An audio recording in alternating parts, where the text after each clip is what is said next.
Oke, jadi hari ini kita akan belajar tentang Google Classroom. Google Classroom itu merupakan salah satu bentuk LMS yang bisa kita gunakan selama kita melakukan pembelajaran jarak jauh.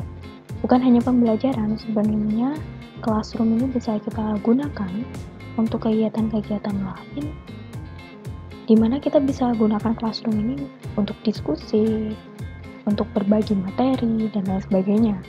Karena kan kita tadi sudah belajar LMS itu apa, dan banyak sekali fungsinya, di mana hanya dengan satu kali upload, semua orang langsung bisa menerima notifikasi bahwa ada something atau sesuatu yang penting yang harus kita pelajari, yang harus kita kerjakan. Nah, Google Classroom ini sebenarnya tidak murni sebuah LMS, karena dia sudah memiliki fitur-fitur dari SLN atau Social Learning Networks, yang mana dia memiliki fitur-fitur seperti media sosial yang sering kita kenal, yaitu adalah Facebook. Mungkin kalian udah nggak asing kan dengan Facebook.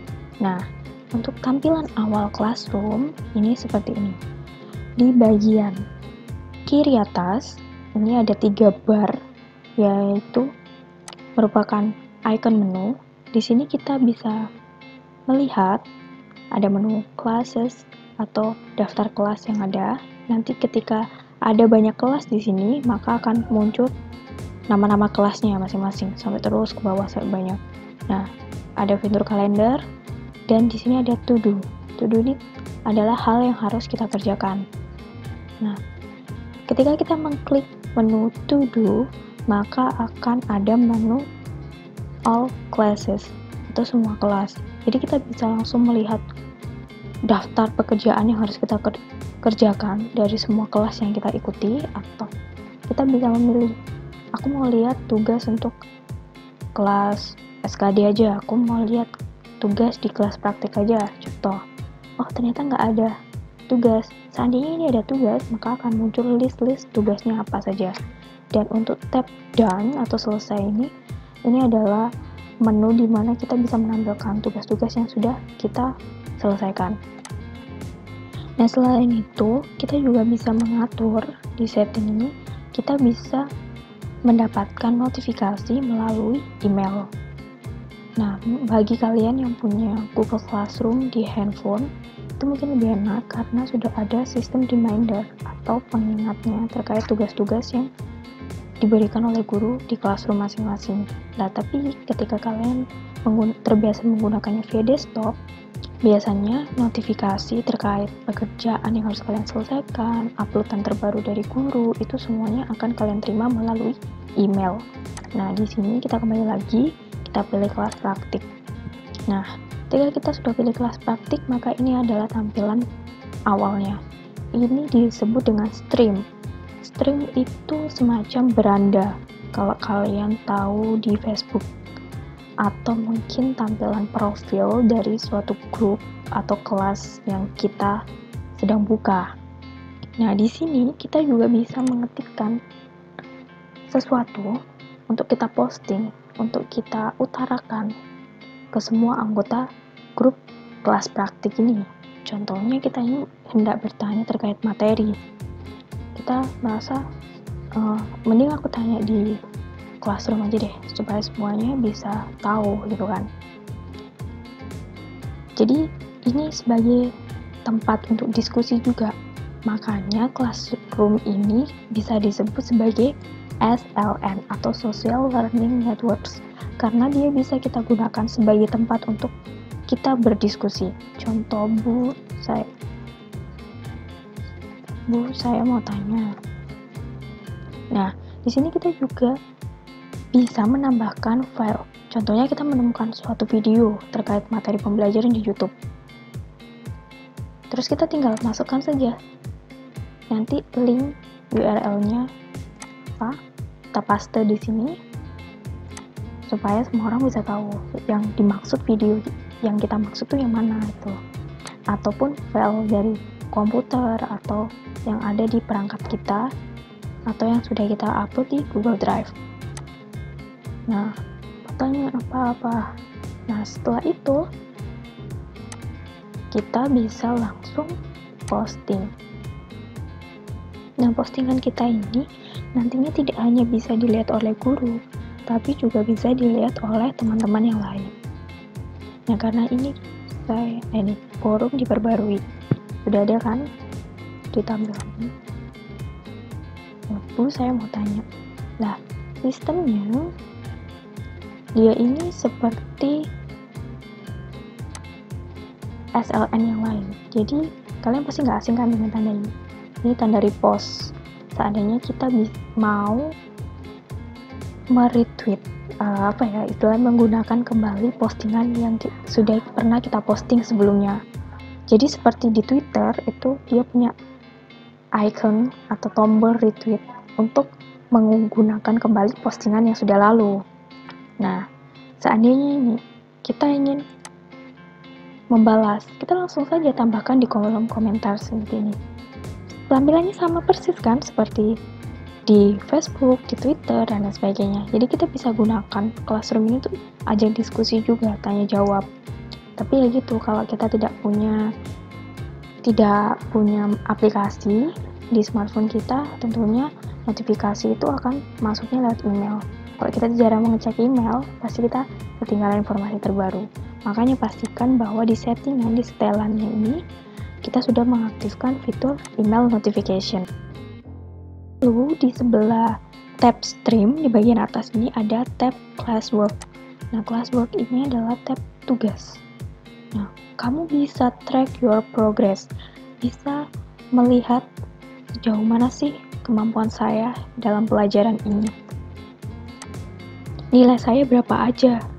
Nah, nanti kalau di sini itu sudah ada penugasan, maka akan muncul yang ini itu adalah tugas yang sudah dinilai, yang ini tugas yang dikembalikan. Untuk yang tab missing itu artinya tugas yang telah kamu lewatkan, berarti nilai kamu pasti otomatis akan jadi 0 situ. Nah, di tab classwork ini juga kita bisa melihat apabila ada penugasan yang diberikan oleh guru. Nah, penugasan di classwork ini ada bermacam-macam. Kalian akan nanti dapat notifikasi via email bahwa guru kalian sudah memposting sesuatu di classwork, atau guru kalian telah memberikan pertanyaan di classroom. Nah, di sini ada 2 tugas yang sudah diberikan oleh guru. Maka kalian bisa langsung melihatnya di sini. Di classwork atau daftar tugas. Wah, yang ini tanpa batas waktu. Yang ini batas waktunya sampai jam 12 malam. Maka, wah yang ini dulu aja yang aku kerjain. Karena jam 12 malam. Hari yang sama lagi. Nah, kita bisa langsung view question. Sebutkan kegunaan Classroom yang Anda ketahui. Untuk pembelajaran jarak jauh. Jangan di sini. Ini adalah kelas komen. Seandainya kalian mendapati bahwa saya nggak ngerti maksudnya pertanyaan ini tuh apa, kalian bisa komen di sini. Tapi untuk menjawab, jangan sekali-kali kalian munculkan di sini, karena apa yang kalian komen di sini akan otomatis muncul di tampilan beranda, tampilan forum. Nggak mau kan pastinya mengganggu tampilan forum.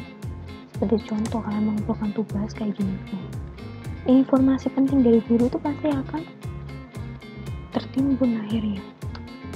Makanya jangan gunakan fitur menjawabnya bukan di sini, tapi di sini. Type your answer. Nah, kalian jawab di sini untuk pembelajaran jarak jauh, lalu turn in atau kumpul. Submit answer atau kumpulkan jawaban, turn in, kumpulkan. Nah, kalau seperti ini, kalian sudah menjawab, gak bisa diedit. Nah, di sini sudah ada tulisan turn in, bahwa kalian sudah selesai mengerjakannya. Ini di list dulu. Ada 1 tugas, Yang selesai baru 1. Kalian baru saja submit.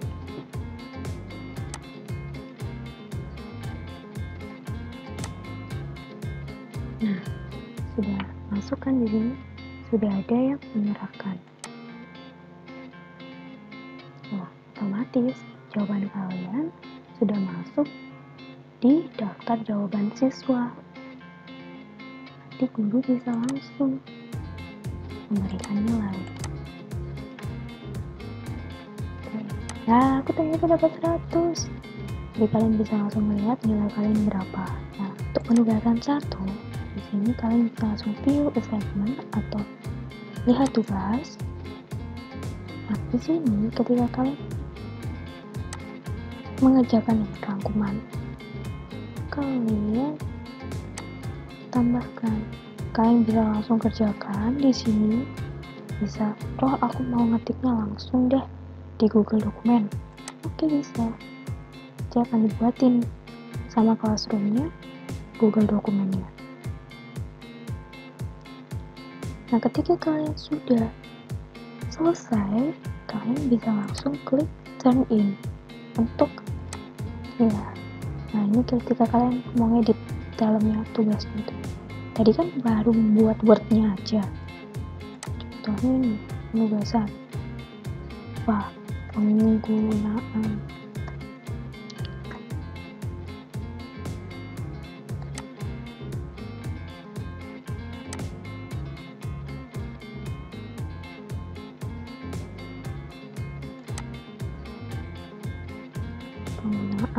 Classroom. Nah, ini kalian bisa bla bla bla bla dan sebagainya. Terus kalau sudah, kalian bisa turn in.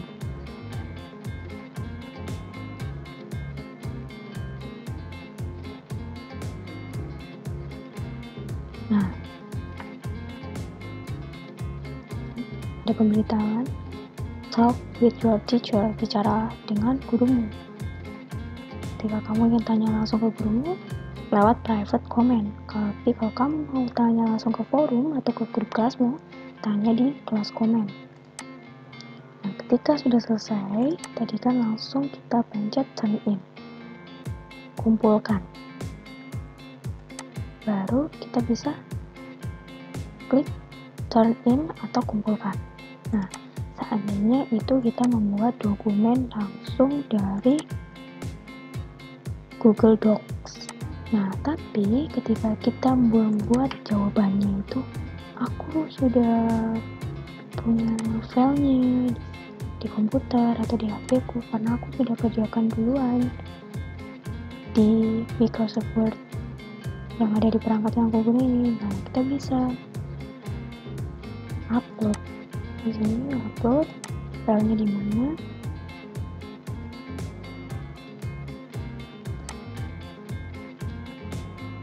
Upload filenya di mana? Kalian tinggal pilih ini apa. Contoh ya dia. Setelah proses upload selesai, maka kita langsung kalian turn in. Klik ini, kumpulkan. Otomatis kalian sudah mengumpulkan tugas. Nanti ada notifikasi di guru kalian. Tapi kalau kalian mengumpulkan tugas di sini, memang masuk ke sistem classroom-nya. Tapi kan ini bukan tempat untuk kalian mengumpulkan tugas. Ini tempat kalian bertanya. Jadi jangan sampai salah, supaya tidak terjadi lagi yang seperti ini, ya.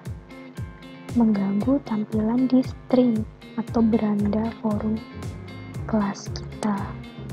Dan nantinya itu juga tidak akan bisa terrecord secara otomatis di classroom kalian.